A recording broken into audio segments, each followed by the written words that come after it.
శుభం వ్యాధి శ్రీ గురుభ్యో నమః. సింహరాశి వారికి జూలై 1వ తారీఖు నుండి 15వ తారీఖు వరకు ఏ విధంగా ఉన్న విషయాన్ని మనం విషయం తెలుసుకోవడం ప్రయత్నం చేద్దాం.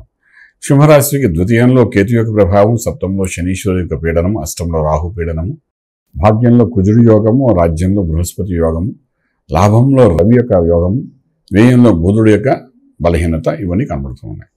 ఇలా ఉన్నప్పుడు ఆర్థిక వ్యవహారానికి వచ్చినప్పుడు ఏంటవుతుందంటే, ఆర్థికంగా మనం చూసుకునేటప్పుడు ఉన్న ఉద్యోగం నిలబెట్టుకోవడం, ఆ ఉద్యోగంలో ఉన్న ప్లస్ ఆర్ మైనస్ అన్నిటినీ కూడా కరెక్షన్ చేసుకోవడం, మేనేజ్మెంట్ వాళ్ళతో మీతో ఉన్న అవినాభావ సంబంధం ఏదైతే అందులో ఉన్న డౌట్స్ క్లారిఫికేషన్ చేసుకోవడం, దానివల్ల మీ మీద కొంత గౌరవం పెరగడం, ఇవన్నీ రకాలుగా జరిగే అవకాశాలు అయితే కనబడుతుంది.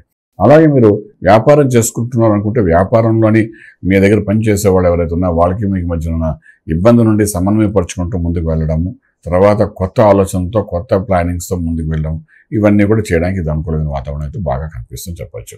Real estate, construction, steel, cement, iron వ్యాపారం చేసే వాళ్ళకి, అగ్రికల్చర్, ఆర్గానిక్ ఇండస్ట్రీ వ్యాపారం చేసే వాళ్ళకి, ఫుడ్ ఇండస్ట్రీ సంబంధించిన ఫార్మాకి సంబంధించి చేసే వాళ్ళకి అనుకూలమైన వాతావరణం అయితే బాగానే కనిపిస్తుంది.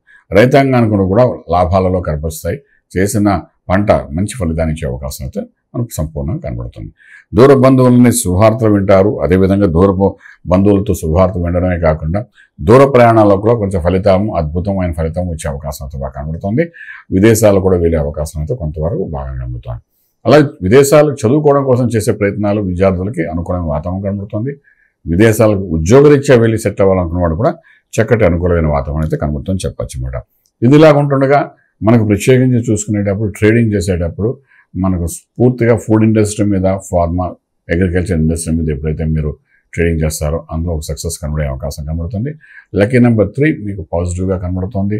అలాగే మీకు ఆరోగ్య విషయానికి వచ్చినప్పుడు పూర్తిగా సప్తమ అష్టమ భావాలు దెబ్బతిన్నాయి కాబట్టి, సప్తమ అష్టమ భావాలు దెబ్బతినడం అంటే డెఫినెట్గా మ్యారిటల్ లైఫ్లో కొంత ఇబ్బందులు పడతాయి. అలాగే దాని ప్రభావం వల్ల ఆరోగ్యం క్షీణించే అవకాశం కూడా కనబడుతుంది. కాబట్టి వీటిని కరెక్షన్ చేసుకోవడానికి సూర్య ఆరాధన చేయడం ప్రయత్నించండి.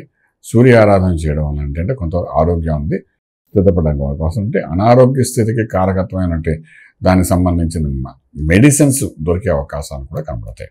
ఎందుకంటే ఒక్కొక్కసారి అనారోగ్యం ఏంటో మనకు తెలియదు. దానికి డయాగ్నోస్ చేయడం కూడా టైం పడుతుంది. డయాగ్నోస్ చేసిన దానికి సంబంధించి మందులు దొరకడం కూడా కష్టం అవుతుంది. కాబట్టి ఇటువంటివన్నింటి నుండి కూడా బయటపడడానికి అవకాశం ఉంటుంది. ఆ విధంగా చేసుకుంటే సూర్యారాధన కొంతవరకు దోష నివృత్తి జరుగుతుంది. అలాగే రాజమార్గంలో రాజ్యం పొందగలుగుతారు. శుభం వ్యాధి. పూర్తి వివరాలకు సంప్రదించండి శ్రీ వేదమాత గాయత్రి జ్యోతిష్యాలయం, Brahmasri మంతా Suryanarayana Sharma garu, Srinilayam, first floor, 101, Sai Vaibhav layout, Chitrapuri colony పక్కన, కాజాగూడ, హైదరాబాద్ 500008. సంప్రదించవలసిన ఫోన్ నంబర్ 8855559147, 8855559148, 9849996644.